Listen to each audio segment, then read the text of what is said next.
إن الحمد لله نحمده ونستعينه ونستغفره ونعوذ بالله من شرور أنفسنا ومن سيئات أعمالنا من يهدي الله فلا مضل له ومن يضلل فلا هادي له وأشهد أن لا إله إلا الله وحده لا شريك له وأشهد أن محمدًا عبده ورسوله يا أيها الذين آمنوا اتقوا الله حق تقاته ولا تموتن إلا وأنتم مسلمون يا أيها الناس اتقوا ربكم الذي خلقكم من نفس واحدة وخلق منها زوجها وبث منهما رجالا كثيرا ونساء واتقوا الله الذي تساءلون به والأرحام إن الله كان عليكم رقيبا يا أيها الذين آمنوا اتقوا الله وقولوا قولا سديدا يصلح لكم أعمالكم ويغفر لكم ذنوبكم ومن يطع الله ورسوله فقد فاز فوزا عظيما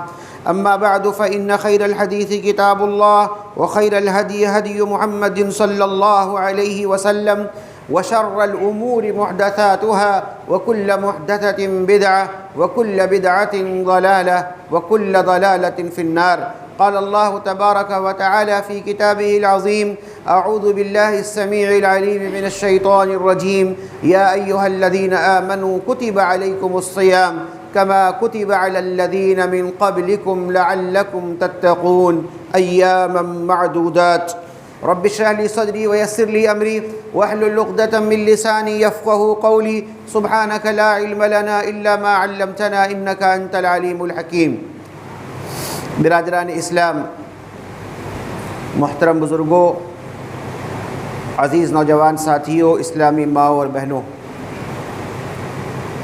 اللہ تبارک و تعالی اپنے مومن بندوں پر بڑا مہربان ہے اور اس کی مہربانی کے جو مظاہر ہیں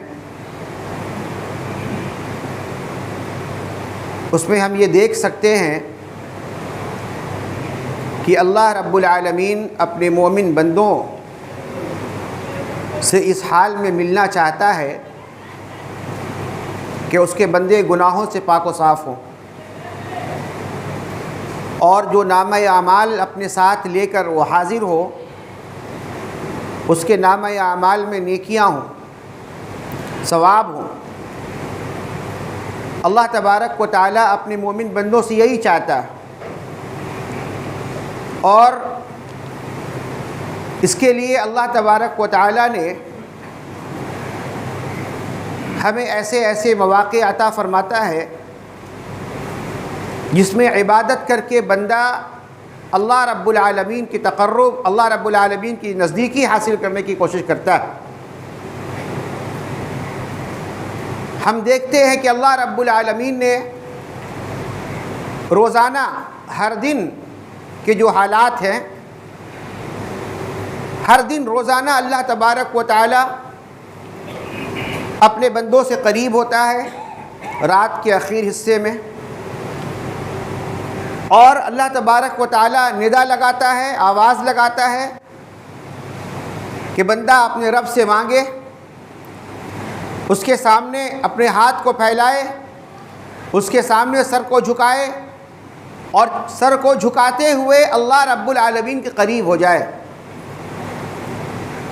یہ روزانہ کا معاملہ ہے۔ اسی طریقے سے ہفتے میں اللہ رب العالمین جمعہ کا دن عطا فرماتا ہے جسے دنوں کا سردار کہا جاتا ہے۔ اس دن اللہ رب العالمین کی نزدیکی حاصل کرنے کی کوشش کرتا ہے، اللہ رب العالمین کا تقرب حاصل کرنے کی کوشش کرتا ہے۔ اسی طریقے سے اللہ رب العالمین سال میں ایک مہینہ رمضان المبارک کا عطا فرماتا ہے جس میں اللہ رب العالمین اپنے بندوں پر بڑا مہربان ہوتا ہے، اور اس مہینے میں اللہ رب العالمین کی جانب سے عام مغفرت کا اعلان ہوتا ہے، اور بندہ اس مہینے میں اللہ رب العالمین کی کچھ اضافی عبادت کر کے اللہ رب العالمین کی نزدیکی حاصل کر لیتا ہے، اور اس ذریعے سے وہ اللہ رب العالمین کا تقرب اور خوشنودی حاصل کر لیتا ہے، اور جب وہ اللہ رب العالمین سے اپنی ملاقات کرتا ہے تو اس کے نامہ اعمال میں یہ ساری نیکیاں ہوتی ہیں۔ ہم اور آپ جانتے ہیں کہ گزشتہ قوموں کے مقابلے میں یا گزشتہ امتیوں کے مقابلے میں نبی کریم جناب محمد الرسول اللہ صلی اللہ علیہ وسلم کی امتی کہ جو عمر ہے وہ ایوریج عمر ہے 60 سے 70 سال کے درمیان، اس سے زیادہ کی عمر نہیں ہے الا ماشاء اللہ۔ اللہ تبارک و تعالیٰ نے اس امت پر ایک ایسی مہربانی کی ہے کہ اس امت کا کوئی فرد، ایک مومن اور مسلم، اگر کوئی اپنی زندگی میں روزانہ ہر سال رمضان المبارک کا مہینہ پاتا ہے بلوغت کے بعد سے لے کر کے، اور اس رمضان المبارک کے مہینے میں ایک رات اللہ رب العالمین نے ایسی عطا فرمائی ہے جسے اللہ تبارک و تعالیٰ فرماتا ہے لیلۃ القدر خیر من الف شہر، کہ 1000 مہینوں سے زیادہ بہتر رات۔ یعنی ایک رات اگر کوئی عمل کرتا ہے، عبادت کرتا ہے، تو اس ایک رات عبادت کرنے کے وجہ سے 84 یا 85 سال کی عبادت کا اجر و ثواب اس کو ملتا۔ یہ اللہ رب العالمین کا کتنا بڑا کرم اور کتنی مہربانی اللہ رب العالمین کی ہے کہ اللہ رب العالمین اپنے مومن بندوں کے اس کے نامہ اعمال میں نیکیوں کو بھرنا چاہتا ہے، اور اس کے لیے اللہ تبارک و تعالی ایسے مواقع عطا فرماتا رہتا ہے۔ عشرہ ذی الحجہ ہے، اسی طریقے سے رمضان المبارک کا یہ مہینہ اور آنے والا جو مہینہ رمضان اور اس مہینے کے آخری عشرہ، یہ تمام ایسے مواقع ہیں جس میں اللہ رب العالمین اپنے بندوں پر بڑا مہربان ہوتا ہے۔ میرے بھائیو، اللہ رب العالمین کا یہ کرم ہے کہ یہ عظیم مہینہ ہمارے اور آپ کے درمیان آنے والا ہے۔ ہمیں اللہ تبارک و تعالیٰ سے دعا کرنی چاہیے کہ اللہ تبارک و تعالیٰ ہمیں اور آپ کو صحت کے ساتھ، عافیت کے ساتھ، ایمان کے ساتھ اللہ تبارک و تعالیٰ یہ مہینہ ہمیں عطا فرمائے۔ میرے بھائیو، خطبہ جمعہ کا موضوع ہے استقبال رمضان۔ دوسرے انداز میں کہہ سکتے ہیں کہ رمضان کی تیاری کیسے کریں، رمضان کا استقبال کیسے کریں۔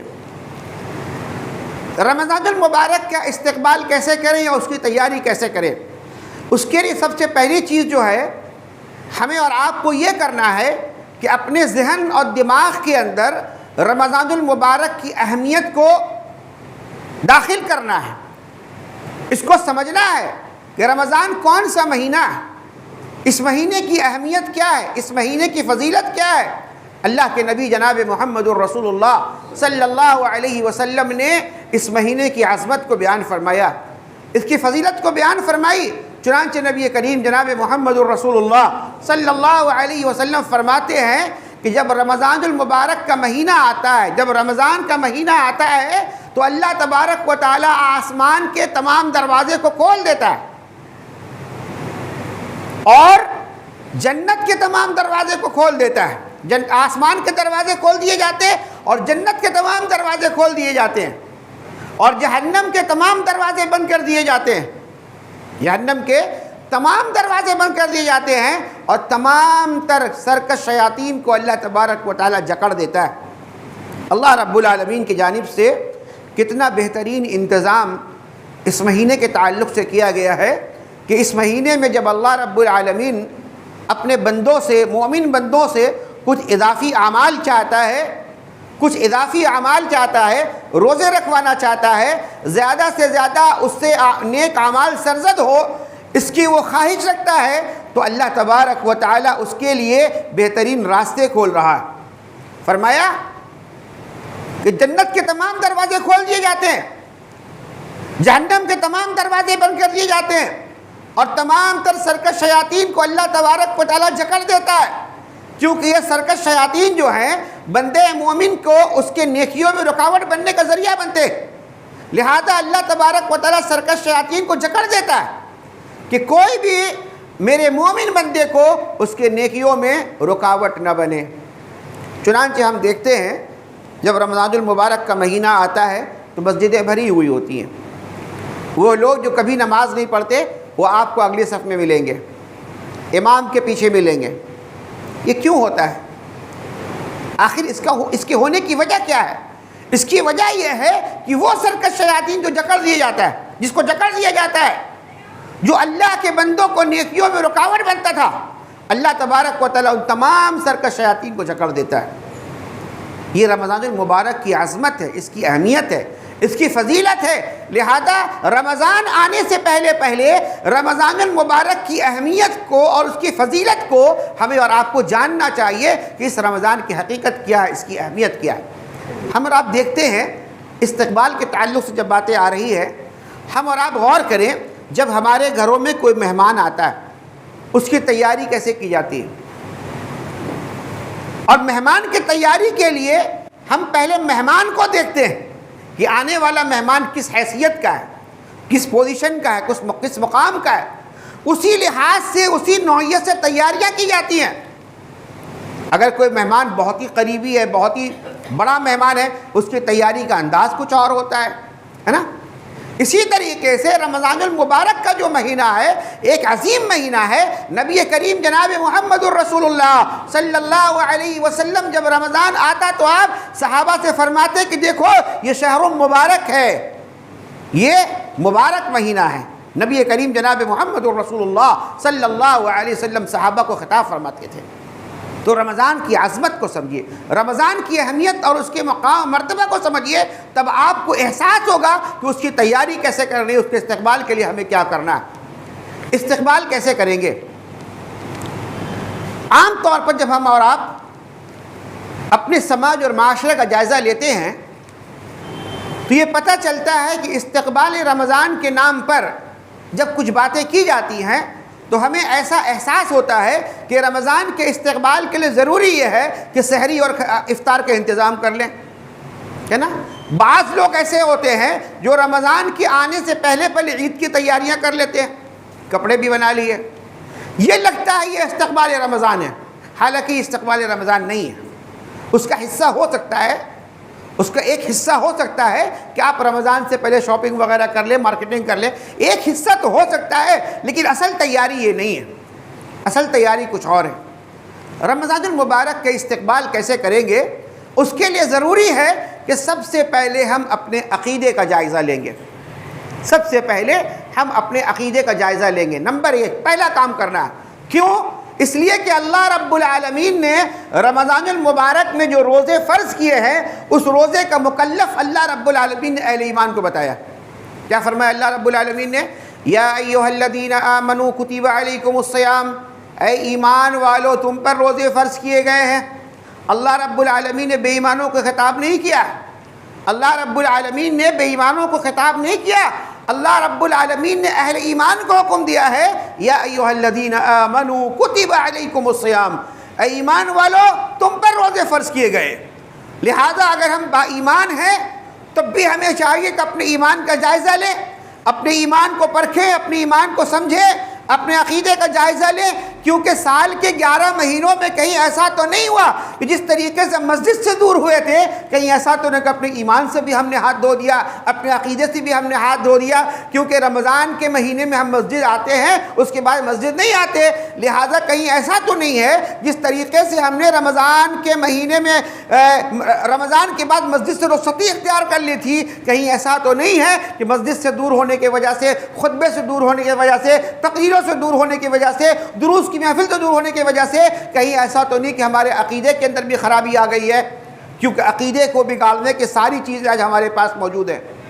عقیدے کو برباد کرنے کے ایسے بہت سارے ذرائع ہمارے سامنے موجود ہیں، ہر وقت ہمارے ہاتھوں میں ہوتا ہے، کہیں ایسا تو نہیں کہ ہمارا عقیدہ غلط ہو گیا ہو، ہم بدعقیدگی کے شکار ہو گئے ہوں۔ لہٰذا اپنے عقیدے کا جائزہ لیں اور اس کے بعد کرنا یہ ہے کہ آپ کو توبہ کرنی ہے۔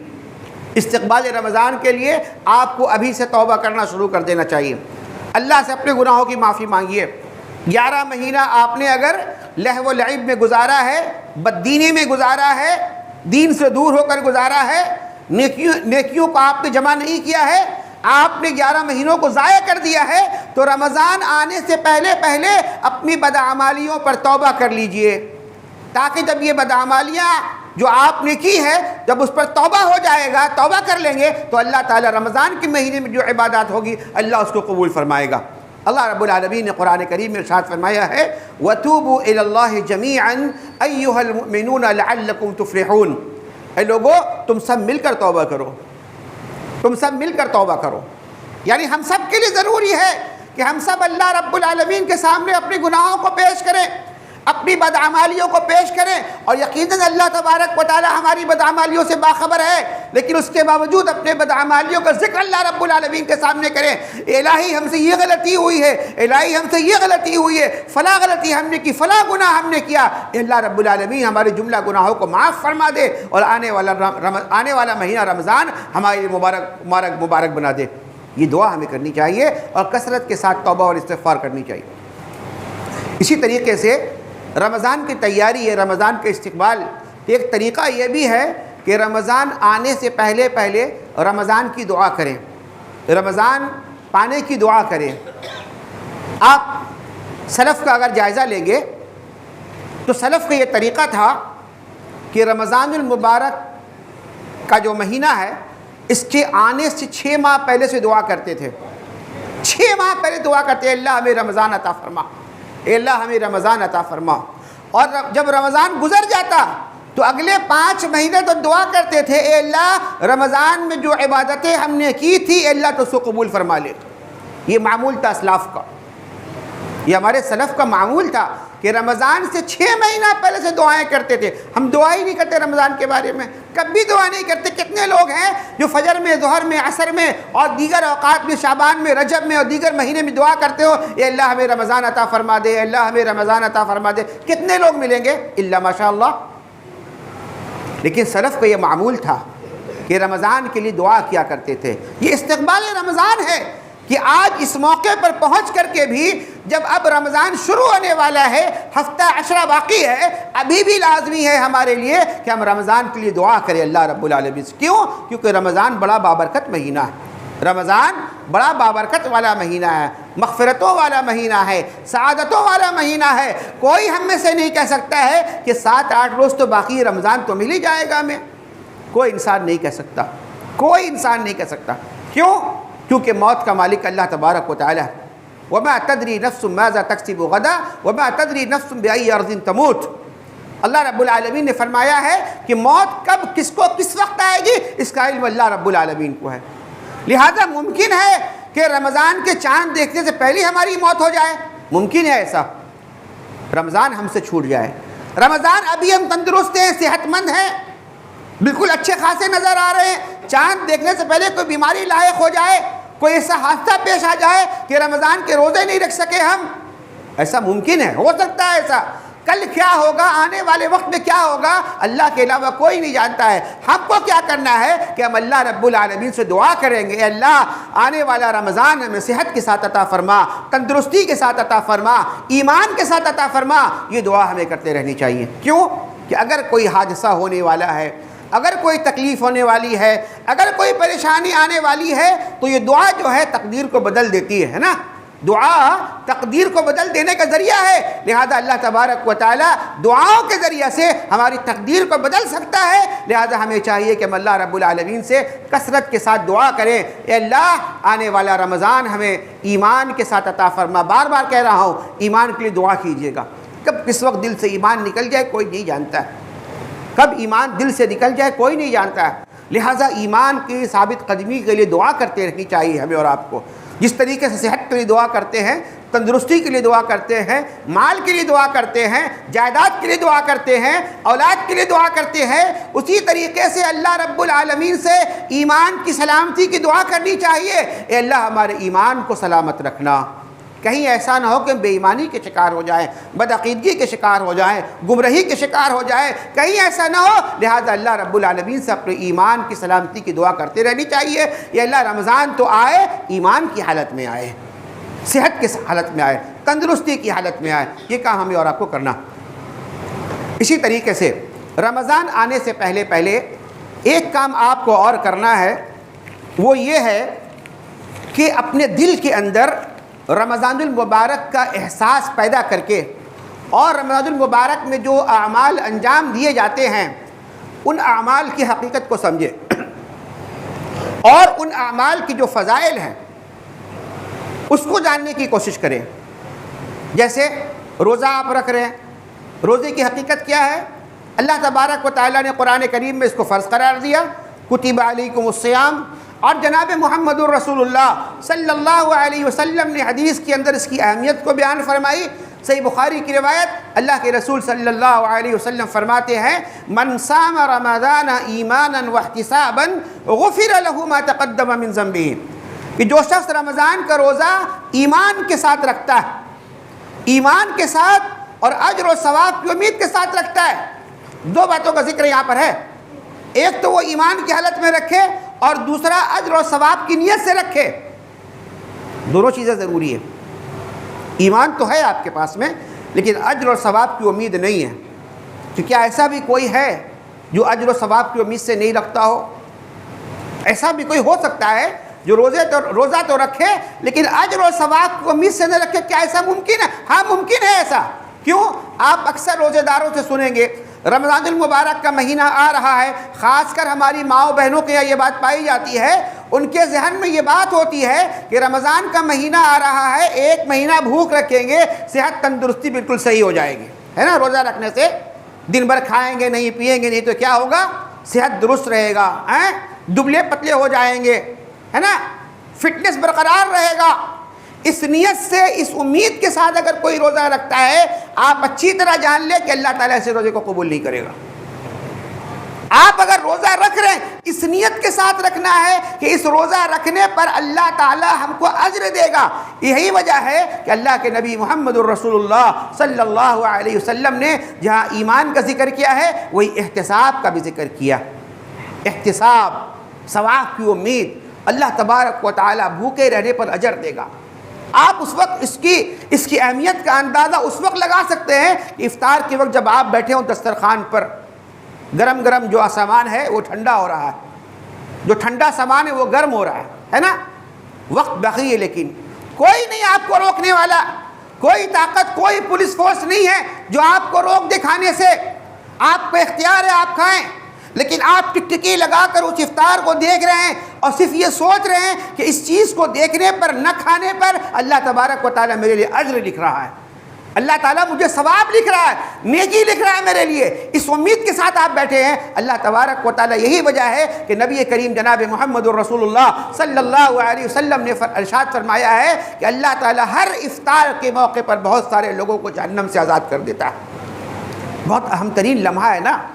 آپ افطار لے کر کے جب بیٹھیں گے اپنے گھر میں اپنے بال بچوں کے ساتھ اور انتظار کریں گے اللہ رب العالمین کے حکم کا، اللہ رب العالمین کے حکم کا انتظار کریں گے، کبھی رب کا حکم نہیں آیا ہے، اللہ کا حکم نہیں آیا ہے، یہ جو گرم چیز ہے یہ ٹھنڈا ہوتا چلا جا رہا ہے، کوئی بات نہیں ہے، کوئی ضرورت نہیں ہے، ہو جائے ٹھنڈا، شربت جو ٹھنڈا تو وہ گرم ہو رہا ہے، کوئی مطلب نہیں ہے، لیکن آپ نہیں کھا رہے ہیں۔ اللہ رب العالمین کے حکم کو تسلیم کرتے ہوئے اللہ تبارک و تعالیٰ کو بندوں کی ادا بہت پسند آتی ہے۔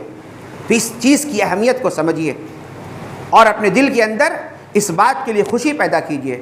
آپ کا دل خوش ہونا چاہیے کہ رمضان آ رہا ہے، ورنہ بہت سارے حضرات ایسے ہیں جو رمضان آنے سے تکلیف مبتلا ہو جاتے ہیں، پریشان ہو جاتے ہیں۔ بہت سارے لوگ ایسے ہیں جو رمضان آنے پر واویلا مچاتے ہیں، پریشانی ہے، بہت تکلیف ہو گئی ہے، بال بچوں کا کپڑا بنانا ہے، رمضان آ گیا ہے، یہ ساری باتیں ہوتی ہیں۔ دل کے اندر خوشی ہونی چاہیے کہ رمضان آیا ہے، کپڑے بنے نہ بنے، لیکن اللہ رب العالمین نے جو موقع عطا فرمایا ہے یہ موقع شاید آئندہ زندگی میں آپ کو نہ آئے، لہٰذا دل کے اندر خوشی ہونی چاہیے، اور اللہ رب العالمین کی جو رحمت، جو نعمت آپ کو ملے اس نعمت پر آپ کا دل خوش ہونا چاہیے۔ قل بفضل اللہ وبرحمتہ فبذلک فلیفرحوا، جو رحمت اور فضل اللہ رب العالمین کی جانب سے آپ کو ملے اس پر آپ کو خوشی کا احساس ہونا چاہیے۔ اللہ نے رمضان عطا فرمایا، اللہ ہمیں روزے کی توفیق دے رہا ہے، اللہ تبارک و تعالی ہمیں قیام کی توفیق دے رہا ہے، اللہ تبارک و تعالی رات کو اٹھ کر تہجد کے اہتمام کرنے کی توفیق دے رہا ہے، اللہ تبارک و تعالی رات کے اخیر حصے میں اٹھ کر سحری کرنے کی توفیق دے رہا ہے، اور وہ سحری جو اللہ رب العالمین کی بڑی رحمت ہے، اللہ رب العالمین کی بڑی رحمت سحری کا کھانا ہے میرے بھائیوں، بڑی برکت والا، بہت ہی برکت والا کھانا ہے وہ، اس کی توفیق اللہ تعالیٰ آپ کو دے رہا ہے۔ اس کے لیے آپ کا دل خوش ہونا چاہیے، آپ کے دل کے اندر خوشی ہونی چاہیے اس بات کے لیے، اور اس کے لیے آپ ابھی سے تیار ہو جائیں، آپ خوش ہو جائیں کہ اللہ تبارک و تعالیٰ آپ کو رمضان عطا فرما رہا ہے۔ یہ ایک کام ہے۔ اس کے بعد استقبال رمضان کے لیے آپ کو یہ کرنا ہے کہ رمضان المبارک میں کیے جانے والے اعمال، چاہے وہ روزے ہوں، قیام رمضان ہو، صدقات ہو، خیرات ہو، زکوٰۃ ہو، فطرات ہو، تلاوت قرآن ہو، ان ساری چیزوں کے بارے میں آپ علم حاصل کیجئے۔ رمضان آنے سے پہلے رمضان کے بارے میں علم حاصل کیجئے۔ سحری کیسے کھائیں گے، افطار کیسے کریں گے، سحری کب کریں گے، کتنے وقت پہلے کریں گے، کیا آدھی رات کو کھا کر کے سو جائیں گے آپ کا سحری ہے، افطار کب کریں گے۔ بہت سارے لوگ آپ کو ملیں گے کو افطار کا جو صحیح وقت ہے سورج کے غروب ہونے کے بعد لوگ انتظار کرتے ہیں 4 منٹ 5 منٹ، بعض لوگوں کے نزدیک تو یعنی کہ 1.5 گھنٹہ انتظار کیا جاتا ہے۔ جو شیعہ حضرات ہیں ان کے یہاں جب تک آسمان پورا کالا نہ ہو جائے اور افطار نہیں کرتے۔ تو آپ کو کب افطار کرنا ہے؟ لوگ آپ سے کہیں گے بھائی 14 گھنٹہ بھوکا رہے تھے آپ، 4 منٹ میں کیا گزرنے والا ہے آپ کا؟ آپ کہیں گے کہ ہم 4 منٹ انتظار نہیں کر سکتے ہیں کیونکہ اللہ کے نبی صلی اللہ علیہ وسلم نے ہمیں انتظار کرنے کا حکم نہیں دیا ہے۔ اللہ کے نبی کا یہی فرمان ہے جب غروب ہو جائے افطار کر لو، یہ اللہ کے نبی کی تعلیم ہے، لہذا ہم اللہ کے نبی کی تعلیم پر عمل کر رہے ہیں۔ تو یہ سب کب ہوگا؟ جب آپ علم حاصل کریں گے، اہل علم کی مجلس میں بیٹھیں گے، آپ اپنی مسجد کے جو امام ہیں، خطیب ہیں، ان سے کہیں کہ رمضان کے بارے میں درس دیجیے، ہمیں حدیثیں بتائیے، مسائل بتائیے، علماء کو بلائیے آپ اپنی مسجدوں کے اندر اور ان سے علم حاصل کیجیے بیٹھ کر کے کہ رمضان کے بارے میں ہمیں علم دیجیے، ہمیں بتائیے، سکھائیے ہمیں رمضان کیسے گزارنا ہے۔ ہمیں ہر چیز کے بارے میں علم حاصل کرتے ہیں۔ رمضان جو 1 مہینہ کا مہمان ہے، اس 1 مہینے میں جو کرنا ہے اس کے بارے میں ہم علم کیوں نہیں حاصل کریں گے؟ ہم علم حاصل نہیں کرتے ہیں، جس کی وجہ سے ہوتا کیا ہے کہ بہت سارے لوگ ایسے ہوتے ہیں جو لا علمی میں روزے کو چھوڑ دیتے ہیں، لا علمی میں روزہ چھوڑ دیتے ہیں۔ 2 صاحب کی بات ہمارے سامنے آئی، دونوں مزدور تھے، مزدوری کرتے تھے دونوں، اور مزدوری کرنے کے دوران ہوا دونوں ایک ساتھ کہیں شہر سے کہیں باہر جا کر کام کرتا تھا، وہ سحری کھا کر کے سویا ہے، فجر کی نماز پڑھنے کے بعد ایک کو احتلام ہو گیا، صبح اٹھا، دوسرے دوست نے کہا تیرا تو روزہ گیا، احتلام ہو گیا، روزہ ٹوٹ گیا تمہارا۔ اس نے روزہ توڑ دیا، کھانا پینا شروع کر دیا۔ بعد میں کسی نے کہا کیسی بات تو نہیں ہے، پتہ کرو، فون آیا، بات چیت ہوئی، کہا کہ فلاں دوست نے کہا تو روزہ توڑ دینے کے لیے، احتلام ہو گیا، روزہ نہیں ہوگا۔ کہا گیا تم تو مفتی بن گئے۔ یہ کب ہوتا ہے؟ جب لوگ علم حاصل نہیں کرتے۔ علم حاصل کیجئے کہ رمضان کے مہینے میں اگر آپ رات کو ہم بستری کر رہے ہیں اور اگر آپ پاک نہیں ہیں تو آپ سحری کھائیں گے کہ نہیں کھائیں؟ یقیناً سحری کھائیں گے۔ آپ فجر سے پہلے غسل کریں گے، نماز ادا کریں گے، آپ کا روزہ ہوگا۔ آپ سحری کھانے کے بعد فجر کی نماز پڑھنے کے بعد سو گئے تھے، آپ کو احتلام ہو گیا، کیا روزہ ٹوٹ گیا؟ نہیں ٹوٹا روزہ، آپ کا روزہ نہیں ٹوٹا۔ یہ سارے مسائل ہیں۔ بعض ہمارے یہاں جو عورتیں ہیں وہ اپنے حیض کو چھپاتی ہیں، اگر افطار سے پہلے اگر حیض آ جائے تو کچھ لوگوں، کچھ عورتوں کی جانب سے یہ کہا جاتا ہے کہ بالکل اجنبی بن جاؤ کہ تم کو حیض نہیں آیا، اس سے کیا ہوگا؟ اس دن کا روزہ تمہارا نہیں ٹوٹے گا۔ جہالت ہے، لا علمی ہے، حیض آ گیا، روزہ ٹوٹ گیا آپ کا، آپ چھپائے نہ چھپائے۔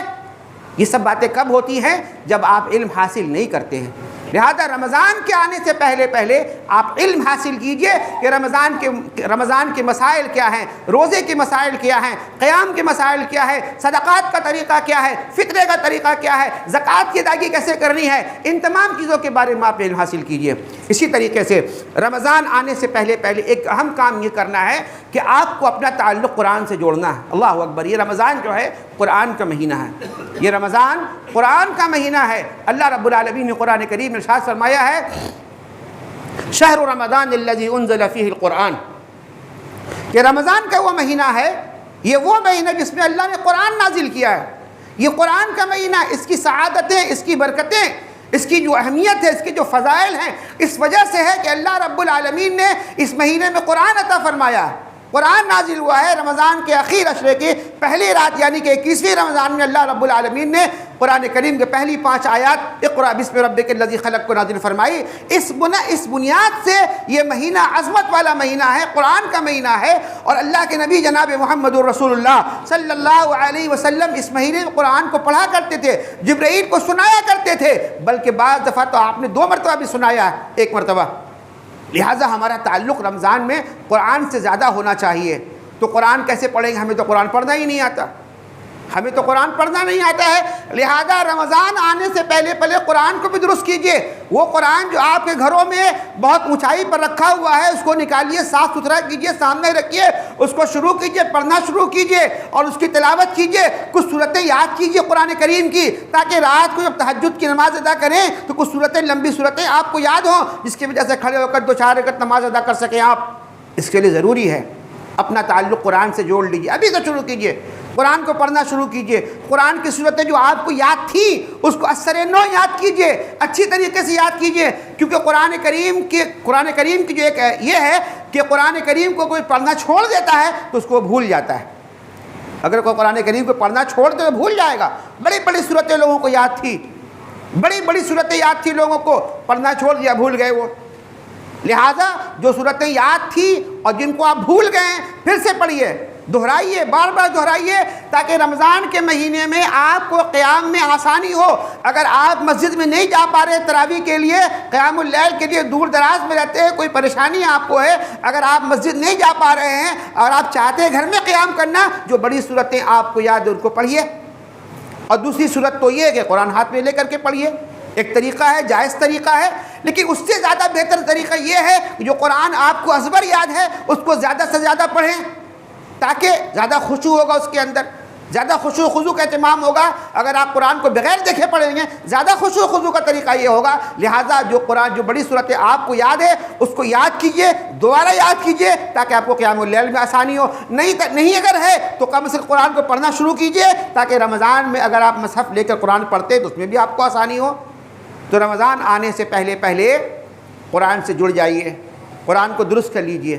اسی طریقے سے رمضان آنے سے پہلے آپ سب سے اہم کام جو ہے وہ ایک اپنی صحت کا خاص خیال رکھیے، اپنی صحت کی اپنی تندرستی کا خاص خیال رکھیے۔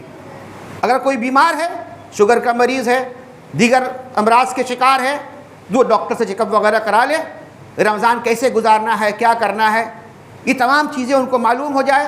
صحت کا خاص خیال رکھیے، کیونکہ رمضان میں صحت اگر آپ کے پاس ہے تو آپ روزے بھی رکھیں گے، قیام بھی کریں گے، دیگر اعمال بھی انجام دیں گے۔ صحت درست ہونا چاہیے، اور صحت کے لیے جو چیز ضروری ہے کہ رمضان آنے سے پہلے اپنے آپ کو ذرا سکون دیجیے، آرام دیجیے اپنے آپ کو۔ آپ اندازہ لگا سکتے ہیں کہ اللہ کے نبی محمد الرسول اللہ صلی اللہ علیہ وسلم نے آپ کو نصف شعبان کے بعد روزہ رکھنے سے منع کر دیا۔ نصف شعبان کے بعد، آدھے شعبان کے بعد آپ کو روزہ رکھنے سے منع کر دیا۔ کیوں؟ اس لیے کہ آپ طاقتور ہو جائیں، 15 دن کھا لے پی لے، اچھے طریقے سے آپ صحت مند ہو جائیں، تاکہ رمضان کے فرض روزے میں اثر نہ پڑے۔ اللہ کے نبی نے اتنی تلقین ہمیں اور آپ کو کی ہے، اور ہم رمضان سے پہلے دوڑتے رہتے ہیں، یہ مارکیٹ، وہ مارکیٹ، فلاں مارکیٹ، یہ کپڑا، وہ کپڑا، یہ تیاری، وہ تیاری، سارا انرجی اور ساری طاقت کو کھپا دیتے ہیں۔ جب رمضان شروع ہوتا ہے تو آپ کے جسم کمزور ہو جاتا ہے نا، جسم کمزور ہو جاتا ہے، پھر رمضان کے روزے میں تکلیف ہوتی، فرض روزہ رکھنے میں آپ کو قضا ہو جاتا ہے۔ اس لیے رمضان سے پہلے تھکائیے مت اپنے آپ کو، صحت کا خاص خیال رکھیے۔ نبی کریم جناب محمد الرسول اللہ صلی اللہ علیہ وسلم نے صحت کو عظیم نعمت قرار دیا ہے۔ صحیح بخاری کی روایت ہے کہ اللہ کے رسول صلی اللہ علیہ وسلم فرماتے ہیں، نعمتان مغبون فیہما کثیر من الناس الصحت والفراغ۔ اللہ کے رسول صلی اللہ علیہ وسلم فرماتے ہیں کہ 2 نعمتیں ایسی ہیں جن کے تعلق سے لوگ اس پر کوئی توجہ نہیں دیتے، اس کو بھول گئے کہ اللہ کی نعمت ہے۔ ایک صحت ہے اور دوسری فراغت، یعنی فرصت ہے، فری ٹائم آپ کا ہونا۔ تو یہ صحت اللہ کی نعمت ہے، اس کا خاص خیال رکھیے۔ اسی طریقے سے رمضان آنے سے پہلے ہمارے لیے جو چیز ضروری ہے وہ یہ ہے کہ ایک روٹین آپ بنا لیں، ایک روٹین بنا لیں۔ خاص کر ہماری جو بہنیں یہاں پر مائیں بہنیں اس بات کو غور کریں گی کہ رمضان آنے سے پہلے آپ ایک روٹین بنا لیں کہ صبح سے لے کر شام تک کیسے گزارنا ہے۔ افسوس کی بات یہ ہے کہ ہماری ماؤں اور بہنوں کو بہت زیادہ وقت جو ہے باورچی خانے میں گزرتا ہے۔ رمضان کے مہینے میں بہت زیادہ وقت باورچی خانے میں گزرتا ہے، صرف لوگوں کو خوش کرنے کے لیے، شوہر کو خوش کرنے کے لیے، بچوں کو خوش کرنے کے لیے، گھر کے دیگر لوگوں کو خوش کرنے کے لیے نئی پکوان بنائے جاتے ہیں، نئی چیزیں بنتی ہیں، زیادہ سے زیادہ لوگ کھائیں گے اس کو۔ میرے بھائیو، رمضان کھانے کا مہینہ نہیں ہے، رمضان کھانے کا مہینہ نہیں ہے، رمضان عبادت کا مہینہ ہے۔ آپ افطار میں کتنا کھا لیں گے؟ اللہ کی بہت ساری نعمت ہے، کچھ بھی کھا لے، کھجور کھا لے، پانی پی لے، شربت پی لے، اور کچھ ہے تو کھا لے، بہت زیادہ پکوان بنا کر کے اپنا وہ قیمتی وقت جس میں بیٹھ کر آپ اللہ کی عبادت کر سکتی ہیں، قرآن پڑھ سکتی ہیں، تفسیر پڑھ سکتی ہیں اور اللہ رب العالمین کا ذکر کر سکتی ہیں، اس کو آپ برباد کر رہی ہیں، اس کو آپ برباد کر رہی ہیں۔ اور دوسری چیز یہ ہے کہ آپ کو جو بھی پکوان ہے، جو بھی کھانا پینا ہے، افطار سے میں کہتا ہوں کہ 1 گھنٹہ پہلے اس کو ختم کر دیجئے۔ ہمارے یہاں معمول تو یہ ہے، مردوں کی حالت یہ ہے کہ اذان سے 5 منٹ پہلے نکلتے ہیں بازار لانے کے لیے، اذان سے 5 منٹ پہلے نکلتے ہیں۔ ہر چیز ہم کو فریش چاہیے، ہر چیز فریش چاہیے، بالکل اذان سے 10 منٹ پہلے دیکھیے مارکیٹ پہ بھیڑ لگ گئی۔ یہ حالت ہماری ہے۔